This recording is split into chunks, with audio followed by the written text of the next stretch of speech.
Hey everyone, welcome back to more Path of Exile, and on today's content I've got a Toxic Rain Raider.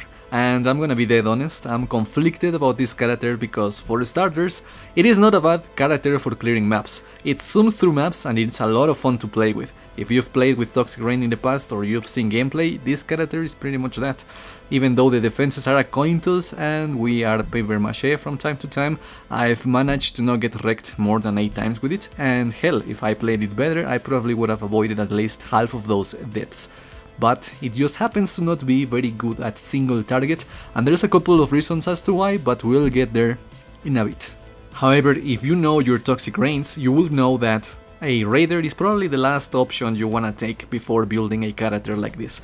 Originally, I did plan playing this character as a Pathfinder, but later on I realized that you wanna stack as many toxic pots, to call them that, as you pretty much clear maps, and a Pathfinder wasn't gonna cut it, so I decided to spec into speed, and for that a Raider was a better option. However, being totally honest, I'd say that playing as a Trickster is probably the best option out of the 3 ascendancies. Though, to cut some slack off myself, it is my first time playing with Toxic Rain, so I built the character as I learned how to use the skill. That, and I didn't feel like, you know, starting again as a Trickster and reusing the skill, even though it would have been a smarter option in the end. Anyways, there's still plenty of room for improvement, but we'll get there later on in the video. With all of that said, if you are new around here, be sure to hit that subscribe button, otherwise a rating and a comment are always welcome. At the same time, I'll be timestamping the video so that you can skip to certain portions of it if you wish to do so. So let us talk about raining some toxicity, or something like that. Alright, so let's begin with the skill tree, and for that the ascendancy comes first. We want a lot of speed, and not just movement speed but also attack speed, and for that the Raider is the choice as she provides the best free, quote-unquote, frenzy charge generation alongside onslaught and onslaught accessories. Additionally, we get some extra evasion while both frenzy charges and onslaught are up, so at the end of the day, if speed is the name of the game, the Raider is a top choice. Moving on to the skill tree itself, I built this character with the skill effect duration in mind, as I learned that Toxic Rain greatly scales off duration, so I decided to invest a lot of points into it. Because of that idea, you wanna take all the duration nodes near the Zion starting area, alongside some duration on the Shadow starting area, and to top it off, some extra duration from a couple of cluster jewel nodes. Talking about those clusters, the large one has Unwaveringly Evil to avoid stuns while spamming Toxic Rain, Wicked Pull for chaos damage and duration, and Unholy Grace for chaos damage and some attack speed. Both of the medium cluster jewels have Misery Everlasting for some additional Despair curse effect alongside some extra duration. One of them has Dark Disc Curse to hinder cursed enemies, and the other one has Evil Eye to blind cursed enemies and also have them take some extra damage. As always, 8 passives on the large cluster and 5 passives at most on the medium cluster, or else you're gonna overspend points and we don't want that, ever. Besides all of that, we take some life, some frenzy charges, some bow nodes and some damage over time stuff on the way.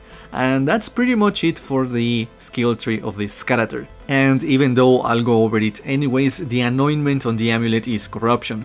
Since we'll be using Wither spell totems and Withering Step from time to time, we get a lot of mileage out of corruption, which is why it is the anointment choice for this character. So the gear comes next, and the weapon is kinda the backbone of these kinds of builds. Now mine is less than optimal than the recommended kind of bow. Mine was crafted using faceted fossils until I hit the combination on screen. Plus 1 level of socketed strength, intelligence and gems as a whole. It had 2 open prefixes and I crafted plus 2 level of socketed gems. This setup means that a level 21 Toxic Rain gets boosted to 22, but with an Empower level 3 it jumps to 28, which helps greatly with the DPS, but there is another option which is actually better. This better option is a bow with plus 1 level of socketed gems, damage over time multi, and you craft plus 2 level of support gems and chaos damage over time multiplier. And you'll deal a lot more damage than me with a bow like that. However, getting that exact combination is kinda expensive, which is why I went with mine, especially seeing as faceted fossils are kinda cheap right now, but with all honesty I will actually recommend going with the second option completely. The base isn't that important, but you want one that has some attack speed. The more attack speed, the better. For the rest of the gear, the body armor is an incursion body, you know, for that life and increased life hybrid, some resists, and I bench crafted more increased life. The helmet is a helmet with a toxic rain, fires an additional arrow as the enchantment, life, resists, and intelligence if possible. You need at least 130 intelligence in this character, so don't skip on it. The quiver has life, resists, and bow attacks fire an additional arrow. If not possible, then go with chaos damage over time or flat damage over time multiplier alongside the other stuff. The gloves require life, maybe a resist or two, maybe some strength if you can get it, and chaos damage over time multiplier, and if possible try to craft damage during any flask effect. One ring has as much life and resists as possible with negative mana cost of skills bench crafted on it. The other one has despair on hit, resists, some life, and again negative mana cost as a bench craft. Try to get more life on this one though, so don't actually copy paste the exact same one I'm currently wearing. For the amulet, life, resists, and either chaos damage over time multiplier or +1 level of chaos or dexterity skill gems. The former is a cheaper alternative than the gem levels, which is why I have this one right now. Again, corruption is the anointment, and again it is the best option since we are using withering step and withering totems, you know, for single target. The belt is a darkness enthroned and it houses two different abyss jewels, though both have life, a resist or two, and damage over time while wielding a two-handed weapon. And to synergize with the belt and abyss jewels, for boots we use bubonic trails with two abyssal sockets. Same deal as before with jewels, life, a resist or attributes, and damage over time while wielding a two-handed weapon. Try to get at least 3 different types of abyss jewels so that you get 10% increased global damage per abyss jewel type. So 30% global damage, which is actually pretty good. Finally, for flasks, a dying zone, witch fire brew, and I went with a quartz flask for more dodge. And now for the gem setups. On the weapon we've got Toxic Rain, Awakened Vicious Projectiles, Void Manipulation, Awakened Swift Affliction, Efficacy, and Empower. If possible, Awakened Void Manipulation, and also try to get an Empower level 4 for even more damage. I skipped on that because I was cheap, but you should totally invest into that.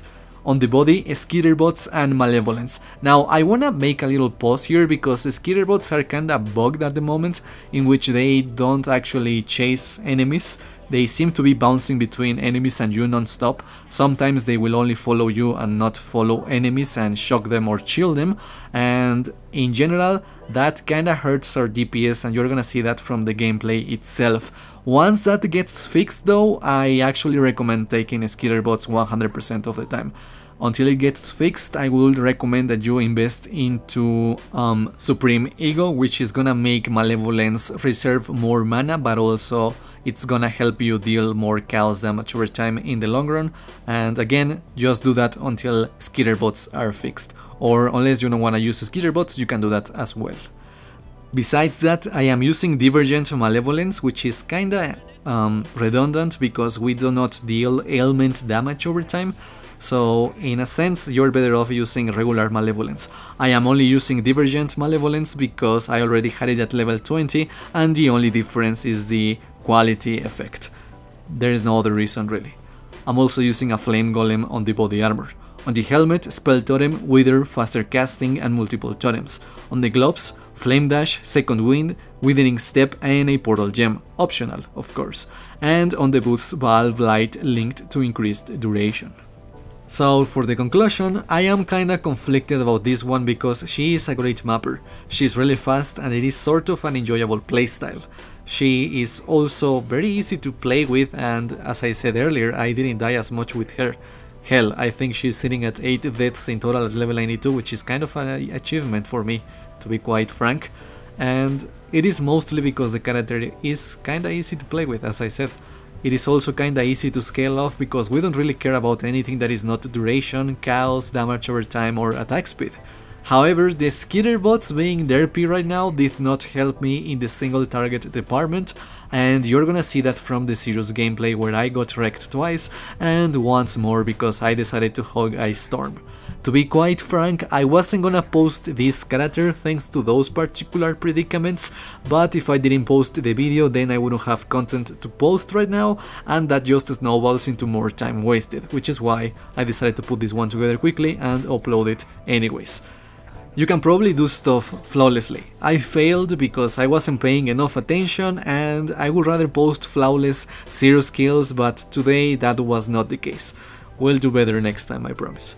Anywho, besides that, it is a solid character as I said, a lot of fun and kinda easy to build and play with. But for now I am done with it and I have plans to play with a replica perfect form next, and if you've been following the channel for a while now, you probably know why. If you don't, it is a surprise. But that's gonna be it for me today. I hope that you enjoyed the video, and if you have any questions, let me know down there in the comments below. Otherwise, type Onslaught accessories or something. Yeah. Also, don't forget to sub on the way out. Thank you so much for watching, and I'll catch you again soon with another build or something Path of Exile related. Till then, take care and peace out.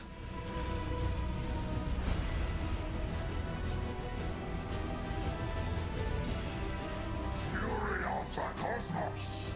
The others found strength in their projections. They became reliant on them. I am not so foolish. Be silent. This world is doomed. Die.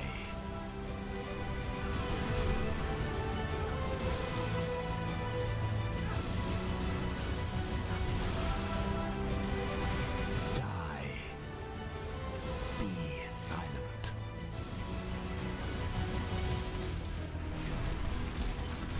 Die. This city is nothing.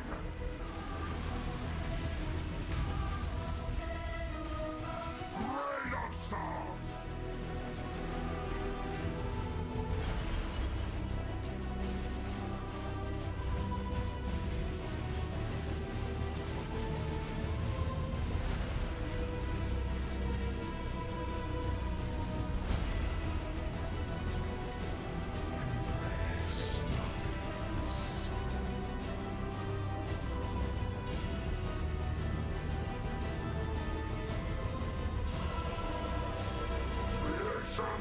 Itself.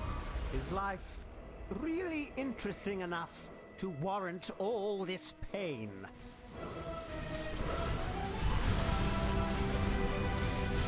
Die.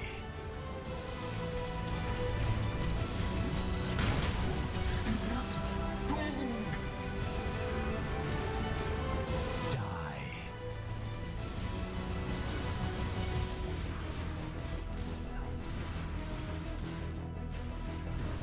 Die. Watch beauty crumble. The edge of death, my heart races. I am alive.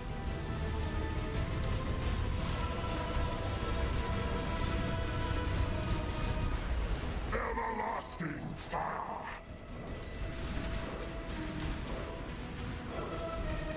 Is everlasting fire. You will long for Non-existence. Die.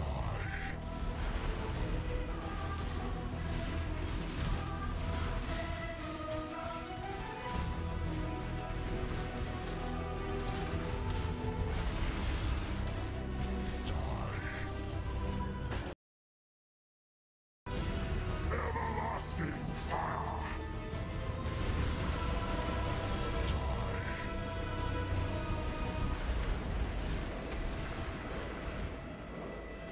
you will long for Non-existence.